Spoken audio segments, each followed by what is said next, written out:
مثلا خانه زن، اگر از زن مثلا خانه داشته باشه یا زمین داشته باشه، شوهر میگه دیگه مالک از این هستم، خلاص دم خانه یک بغل خود انداخته.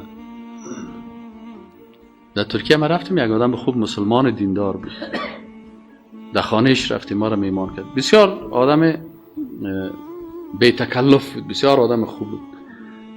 رفتیم در یک منطقه خانه شخصی ازی بودیم. خانهش که ما رفتیم برای ما پیش در خانه برای گفت ببینید استادا، من شما را در خانه میمان میکنم و شما را که من در خانه میمان کنم نزدیک چاشتام است، شما خودتان چون میمان هستین نان دارین، در هتل از نان ما که لوکستر دارین، من چی کلانکاری کنم؟ من میبرم براتون یک چای میتونم، بازم نان قانونی تونه برین بخورین، من کلانکاری نمیکنم. و راستی برد ما را یک چای داد، در خانهش کشیدیم. یعنی تو آدم دیندار بود. یعنی بعض انسان هست که تو دیانتش تو معلوم میشه کتش که بیشین از هر لحظه اعمال ازی و از افعال ازی و از حرکاتش یک درس میگیری. وقتی که در خانهش رفتیم گفتیم خب این خانه از خودت است؟ گفت نه، این خانه از خانمم است، من برای خانمم کرا میدم. برای من تعجب پیدا شد که برای خانمت چطور کرا میدی؟ ما خود در افغانستان وقتی که زن خانه داشت یا مال داشت، شوهرش کتش که نکاح کرده که او بته یا نه دستاش تو داده و بزور از پیشش میگیره. بعضی خانم هاست که مثلا خانمش معلم است، شوهرش از دستش هم تو میته پیسر از پیشش میگیره، یک قرانم برش نمیمونه دیگه. گفت نه، گفت الله در قرآن میگه که للرجال نصیب مما اکتسبوا وللنساء نصیب مما اکتسبن.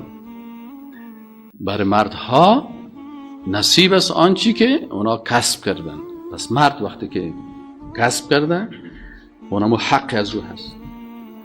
وللنساء نصیب مما اکتسبن، و بر زنها حق است آنچی را که کسب کردن. اینمی خانم ما برش اینمی خانه حق رسیده، اینمی در میراثش برش رسیده بود. من اینمی خانه را گرفتم چند سال پیش، تیار کردیم 10 سال پیش یا 7 سال پیش یا 8 سال پیش، رنگ مالی کردیم، جور کردیم. و اگر این هر کس کرا میداد، این مثلا برش $200 را کرا میگیره.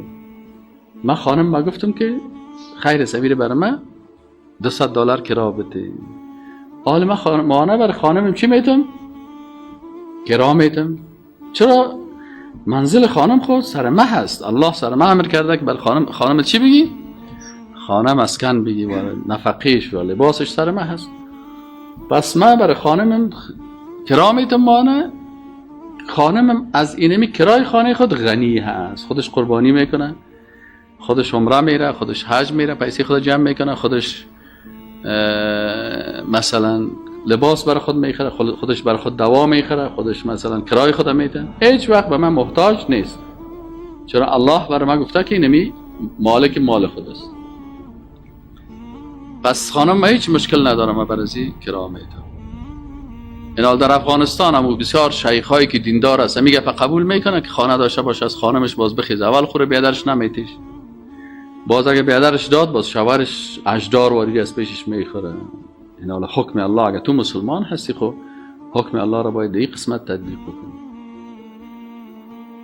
حالا ما تعجب کردیم که والا راستی تو مسلمان خوب است دیگه. اینی چالبازی و فریب است که سبب از این میشه که دشمنای اسلام وقتی که میبینن میگن شما زن تا اسلام هیچ حق نداره که خواهرت چقدر زن مسلمان غریب است، عاجز است، بیچاره هست.